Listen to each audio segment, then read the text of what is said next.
안녕하십니까, 황혜지입니다.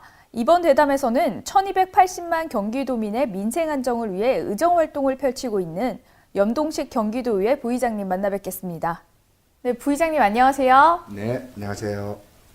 제9대 경기도의회도 3년 반이나 지났는데요. 이에 대한 소감이 어떠신가요? 그리고 후반기 부의장직의 책임과 역할에 대해서 한 말씀 부탁드립니다. 우선은 누리과정 예산 때문에 그동안에 많이 다투기도 했고요, 전반기에. 이후에 이제 남경필 지사께서 또 연정이라고 하는 정치적으로 이 어려움을 타개하기 위해서 특단의 조치를 내린 부분이 지금까지 잘 유지되고 있고, 그래서 이제 다행으로 큰 무리 없이 잘 운영되고는 있습니다만, 좀 불행스럽게 바른정당이 지난번에 국민바른연합과 국민의당과 합쳐지면서 교섭단체를 유지하고 있었는데, 그나마도 이제 지금은 다시 자한당으로 들어간 바른정당 의원들 때문에 지사께서 우리 입장에서 봤을 때는 여당으로 봐야 되는데, 지금 교섭단체 에도 들어가지 못하는 그런 문제가 발생되면서 참으로 어려운 부분이 있죠. 그렇다 하더라도 연정의 틀 속에서 나름대로 열심히 또 의원들과 소통해 가면서 또 어려운 문제들을 잘 해결하고 있고요. 또 앞으로 우리 이 바른정당이 국민의당하고 요즘 합쳐진다 이런 얘기도 있으니까 조금 더 시간이 지나고 나면 또 우리 스스로가 열심히 또 도민만 바라보고 열심히 일한다고 하면 그런 정도는 잘 극복하리라고 생각하고 있습니다. 부의장직의 책임과 역할에 대해서 한번 말씀 부탁드릴게요. 우선은 부의장이라고 하는 것이 이제 과거에 보면 그 의장이 유고시에 또 아니면은 의장께서 이제 이 자리가 비었을 때 대행하는 정도의 업무였다고 하면, 지금은 나름대로 의원들 간에 소통하는 것, 그래서 그 도청과 또 의회와 소통하는 문제, 이런 것들이 함께 갈 수 있도록 조율하고, 또 의원님들이 의정활동을 잘 할 수 있도록 뒷받침하는 역할이라고 생각합니다. 그래서 저는 나름대로 지금 의원님들 그 현장을 좀 돌면서, 현장에 항상 민원인도 그렇고 또 도정이라고 하는 것이 현장에 답이 있는 거기 때문에 주로 현장을 다니면서 그 지역의 도의원님들과 또 그 도의원님들이 가지고 있는 여러 가지 이제 민원 문제라든지 이런 문제들을 해결하기 위해서 나름대로 노력하고 있죠. 네, 경기도민들과 이 매개자 역할을 잘 하고 계신 것 같아요. 네, 의정활동을 통해서 보람된 일과 아쉬운 점이 있었을 텐데요. 어떤 활동들이 있었을까요? 제가 이제 삼선 의원인데요. 초선에 들어와가지고 처음 그 7대 때 초선에 들어와가지고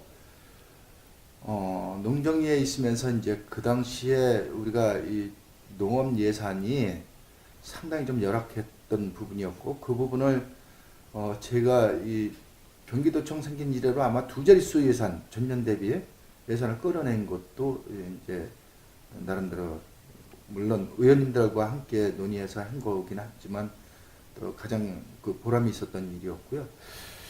그 이후에도 이제 지금 이 기준금리가 1%대인데도 불구하고 영농 자금이라든지 이런 부분에 대한 이자가 내려가질 않아서, 과거에 이제 7, 8%대 했던 그런 3%대 예산을 그대로 유지하고 있는 것, 이런 것들을 개선하는데 이제 큰 성과를 냈죠. 그리고 또 한 가지는 농민들이 지금 요즘 농업 1차 산업 가지고는 도저히 살아나갈 수가 없으니까 이제 6차 산업이 대두가 되고 있는데, 6차 산업을 하기 위해서 뭘 하고 싶어도 하지 못하는 부분이 뭐냐면, 농지에는 할 수 있는 행위가 상당히 제한돼 있어요. 그래서 6차 산업으로다가 좀 뭐 좀 하려고 해도 잘 안 돼요. 그래서 그 농지로서의 그 용도로 쓰기에는 상당히 좀 부적합한 짜투리 땅이라든지 이런 것들을 좀 대거 풀어줘야 거기에서 공장도 세우고 6차 산업을 활성화시킬 수 있겠다 해가지고 그 부분에 매진해서 경기도가 한 8만 8천 헥타르 정도 되는데 그 중에 2만 헥타르 정도를 이제 풀어서 농가 경제에 이바지할 수 있도록 한 부분, 이런 부분들이 저한테는 큰 보람이라고 생각을 하죠. 혹시 그러면 아쉬웠던 점은 어떤 것들이 있을까요? 아쉬운 거는 지금도 내내 마찬가지죠. 경기도가 아직까지는 농업 예산의 홀대가 지속되고 있습니다. 이번에도 이제 우리가 그 예산 심의를 하면서 예산 심의 보이콧도 하게 됐었는데요. 제가 김문수 지사님 때도 한번 삭발을 했고 또 남경필 지사님 되시고 나서 또 삭발한 이유는 경기도 이 농정이 제대로 가려고 그러면은 실링 자체가 일반 회계의 5% 정도는 가져야 됩니다. 그래야 이 농업이 제대로 갈 수 있어요. 지금 이제 뭘 할 것인가를 고민하고 또 거기에 따라서 새로운 사업들을 발굴해내고 그렇게 해서 정말 써야 될 때는 예산 가감하게 지원하겠다라고 말씀을 하시는데 실질적으로 이 전체적인 어떤 그런 것들이 안 돼 있는 게 뭐냐면 GRI 경기연구원이 우리 경기도의 모든 정책을 뒷받침하고 그러는 큰 거대 조직이 있지 않습니까? 농업 분야 쪽이 없어요, 지금까지. 그러니까 경기도의 지금 현장, 경기도 그 농업 현장에서 이루어지고 있는 여러 가지 문제점들, 그리고 앞으로 어떻게 해야 농업이 바로 갈 수 있다라고 하는 정책을 입안하는 데 필요한 연구 자료, 이런 것들이 경기개발연구원을 통해서 이제 나와줘야 되는데 그런 것들이 전무했다는 거죠, 지금까지. 그래서 이번에도 이제 그러한 부분에 대해서 농정국 그 관계 공무원들한테만 뭘 자료를 내놔라 하는 것은 한계가 있고요. 이제 정말로 농업을 생각한다고 하면 경기개발연구원에 최소한 농업을 연구하는 미래 농업을 위해서 한 3명 정도는 보강을 해가지고 정말 정책 대안에 대한 어떤 그런 연구가 활발히 이루어져서 그 연구를 바탕으로 해서 우리가 앞으로 이제 4차 산업이 이제 갈 텐데요. 4차 산업에서 뭐 엄청난 이 직업이 사라질 위기에 처해 있잖아요. 근데 농업이라고 하는 것은 4차 산업 위기에서 또 새로운 업종으로 부각될 가능성이 상당히 있습니다. 식량이라고 하는 문제가 다 그렇지 않습니까? 그래서 그러한 것들이 지금까지 이루어지지 못한 부분이 제일 아쉽고요. 앞으로 그런 것들을 만들어내기 위해서 이제 매진해야 될 시점에 와 있는 것이죠. 네. 지금 말씀해 주신 것과 마찬가지로 경기도의회에서 농정해양위원회 위원으로 활동 중이신데요. 그렇다면 경기 농업에 나아가야 할 방향을 제시한다면은 어떤 점에 중점을 두어야 할까요? 지금 말씀드린 것처럼 경기개발연구원의 연구원도 네. 이제 제대로 보강을 해서 경기도 농정 전반을 좀 이렇게 바라보고 들여다보고 연구도 활발하게 이루어져야 될 것이고 일반 회계의 5% 정도는 이 농업 예산이 만들어져야 우리가 경기도의 그 농업을 제대로 가져갈 수가 있어요. 생각을 해보십시오. 이게 지금 현재 농업민들이 쌀 생산을 주로 하고 있는데 거의 60% 이상이 다 쌀 생산에 매달리고 있거든요. 근데 지금 쌀 가격이 20년 전 가격이나 지금이나 똑같아요. 근데 생산 원가라고 하는, 그러니까 인건비라든지 또 농자재라든지 이런 것들은 다 몇 배씩 올랐거든요. 그러니까 지금 현재 우리 평택의 예를 든다고 하더라도 평택의 농사를 1,500평 농사를 지어서 150만 원 손에 쥐기 어려워요. 근데 우리 평균 그 농지 면적이 우리 농가들이 가지고 있는 농지 면적이 3,000평 정도밖에 안 됩니다. 15,000평의 농사를 짓는다 하더라도 백마지기 농사를 줘도 1,500만 원이에요. 그러면 연봉 1,500만 원인데 이건 혼자냐? 온 가족이 매달리는 것이거든요. 지금 현재 쌀 가격이 13만 원에서 15만 원, 지금 이제 14만 8천 원, 뭐 15만 원 요 정도 가고 있는데요. 최소한 40만 원은 가져야 되는 거거든요. 근데 일반 주부들 보십시오. 이 슈퍼에 가서 물건을 살 때 다른 물건은 비싼지 싼지 안 따져요. 근데 쌀을 사는 거는 5만 원만 넘어가도 하품하면서 더 싼 게 있는지 찾아요. 근데 일반 국민들이 지금 1년 동안에 소비하는 1인당 소비량이 얼마냐면 60kg예요. 61kg입니다. 지금 현재. 그러면 61kg면 40만 원이라고 하더라도 60만 원어치밖에 안 먹는 거예요. 1년 동안에. 대체 식품이 또 많이 나와가지고 아무래도 줄어들고 있는 것 아니 같아요. 그렇긴 한다 하더라도 옛날에 과거에 20년 전 농사를 질 때의 이 인건비라든지 이런 거를 계산했을 때하고 지금 인건비하고 계산을 해보면요. 그 정도 따라가 줘야 사실은 이 농가들이 농사 지면서 부모님 공양하고 자식들 키우고 다 할 수가 있는 건데 1년 동안 먹어야 될 양식 이 쌀에 대해서 60만 원 쓰는 거를 가지고 가정 경제가 망가지는 것처럼 언론에서 호들갑 떨고 40만 원은 고사하고요. 20만 원대만 간다 하더라도 언론에서 그냥 난리가 납니다. 농민들은 죽으라는 얘기죠. 그래서 지금 20만 원씩 하면 30만 원어치밖에 안 먹는 거예요. 1년 동안 먹는 게요. 40만 원은 고사하고 20만 원만 가져도 농민들이 숨 좀 쉬고 조금 어려운 거를 조금 좀 덜 겪으면서 갈 수 있다고 하는데 20만 원 근처만 가면은 언론에서 보십시오. 중앙 언론에서 가만히 있다가 20만 원 정도만 간다고 하더라도 대대적으로 가정 경제가 다 망가지는 것처럼. 핸드폰 요금 보십시오. 한 달에 10만 원, 1년에 100만 원씩 써도 핸드폰 요금 아까운지는 모르는데 내가 먹고 사는 거에 대해서 30만 원어치 1년치가 30만 원이라고 해도 그게 비싸다고 그것 때문에 가게가 망가지는 것처럼 언론에서 호들갑 떨고 그러는 거 이거 진짜 문제가 많은 거예요. 혹시 그럼 쌀 소비를 증진시키기 위해서 경기도에서 할 수 있는 일은 없을까요? 쌀 소비를 위해서 이제 쌀 케이크도 만들고 뭐 또 이제 나름대로 고민해서 여러 가지 제품들을 만들어내죠. 그 떡도 만들어내고. 근데 그거는 한계예요. 어쨌든 소비가 그만큼 지금 아까 말씀하신 것처럼 이 소비 패턴이 바뀌어져서 또 주로 외식을 나가던 또 아니면 다른 대체 품목들이 많이 생기고 또 한다 하더라도 기본적으로 쌀은 안 먹을 수는 없는 거거든요.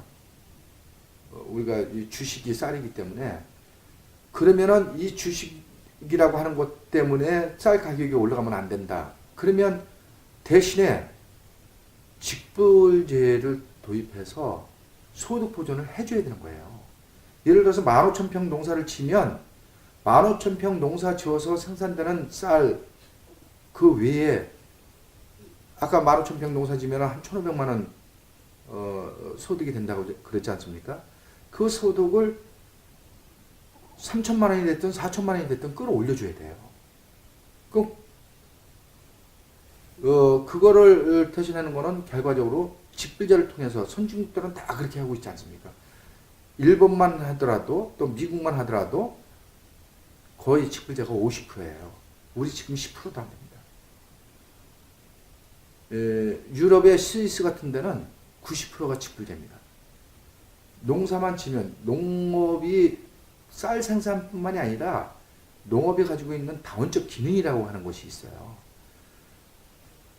지금처럼 이제 도시화돼 가면서 계속 사막화되고 있는 과정에서 농지를 가지고 양질의 농지를 보존하는 것은 첫째는 식량 안보, 둘째는 이 지금 지하수가 이 뚜껑을 덮어놓으면은 그 하천이고 뭐고 다 망가지는 거예요. 물이 한꺼번에 과거에 이제 농지가 많이 있었을 때는 스며드는 시간이, 그리고 우리는 한 차례만 이 비가 강우량이 여름이라고 하는 그 한 차례만 비가 집중적으로 오기 때문에, 그래서 이제 저수지도 상당히 중요하고 하지만 논이 가지고 있는 역할이 굉장히 큽니다. 논에서 1년 동안 가두면서 농사 지면서 그 지하수 고갈을 막아내고, 또 사계절 다 다르잖아요. 풍경이. 그래서 도시민들이 그 각박한 그런 어떤 이 생활 속에서 또 나름대로 심적 안정감을 갖고, 그런 봄에 이제 파릇파릇하게 논을 통해서 올라오는 그 벼가 자라는 모습, 또 가을 되면은 황금들녘을 만들어내고, 이런 것들이 도시민한테 주는 이 심적 그 안정감이라든지 또 만족감, 또 행복감, 이런 것들을 주는 것들을 돈으로 환산하면요, 연간 우리나라 예산 지금 400조가 넘죠.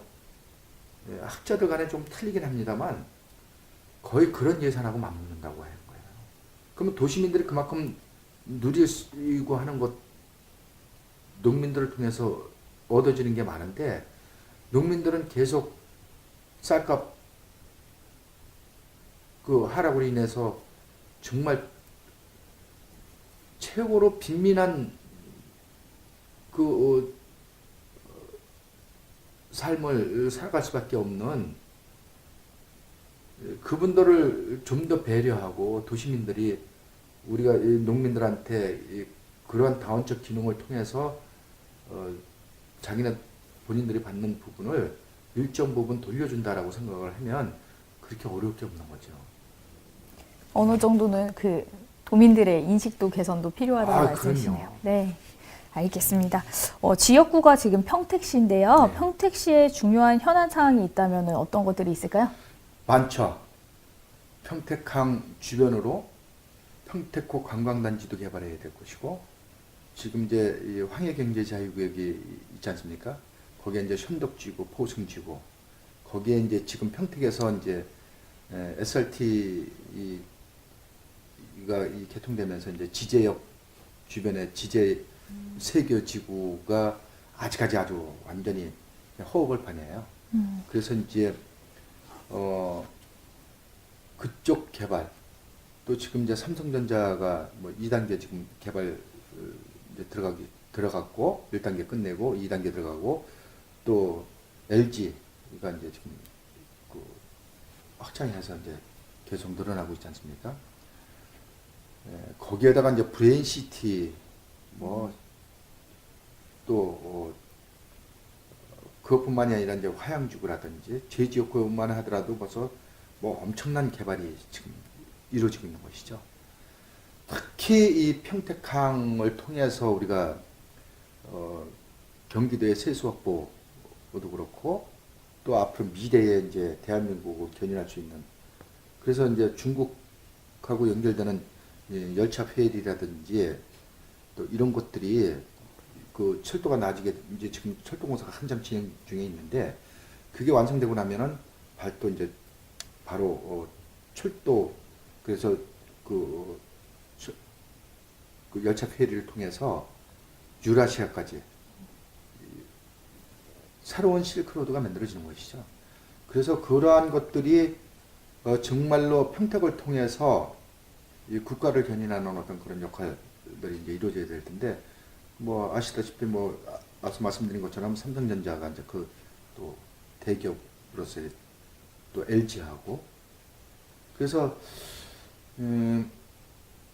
우리 평택은 요즘 뭐 이 민원도 말도 못하고요. 개발이 계속 이루어지고 있으면서 저희 지역만 하더라도 뭐 민원이 뭐 말도 못하게 폭주하죠. 그래서 늘 바쁩니다.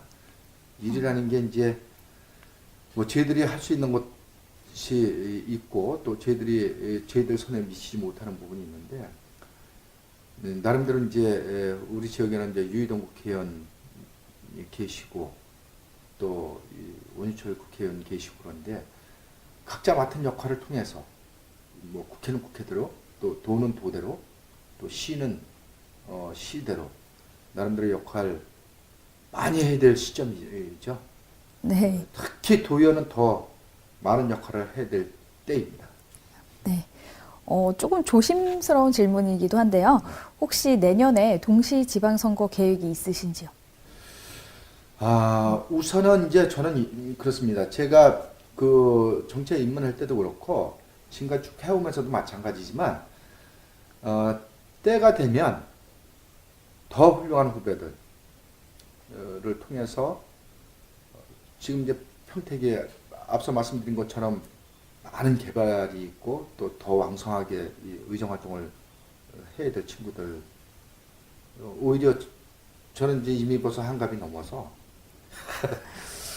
젊은 친구들이 이제 본격적으로 젊음을 그 에너지 넘치는 젊음을 정말 지역 발전을 위해서 뛰어야 될 때가 됐다. 그래서 저는 내년도 이 지방선거에 대해서 많은 분들이 여쭤보고 뭐 궁금해하시고 그러는데요. 제가 요즘은 가끔씩 그랬는데 이제는 후배들한테 물려줄 때가 돼서 내년 다음에 그래서 제가 하던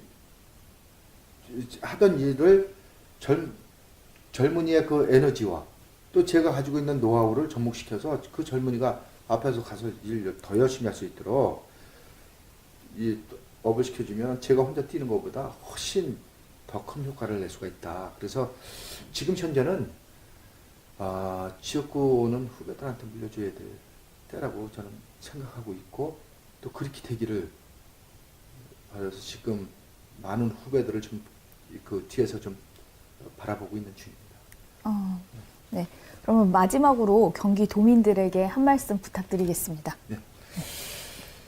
그동안 저를 많이 성원해 주시고 사랑해 주신 덕으로 삼선이라고 하는 중진 의원으로 만들어 주시고 또 부의장이라고 하는 큰 직함을 맡아서 도에서 일할 수 있도록 해주신 지역 주민들께 무엇보다도 감사의 말씀을 드리겠고요.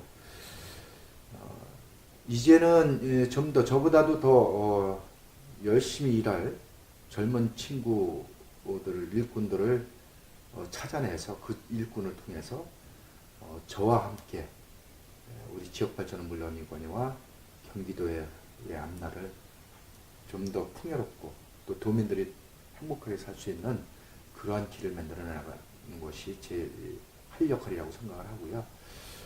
그동안에 정말로 제가 열정을 다해서 도의회에서 의정 활동할 수 있도록 뒷받침해 주신 지역 주민은 물론이고 시민들께 진심으로 감사의 말씀을 드립니다.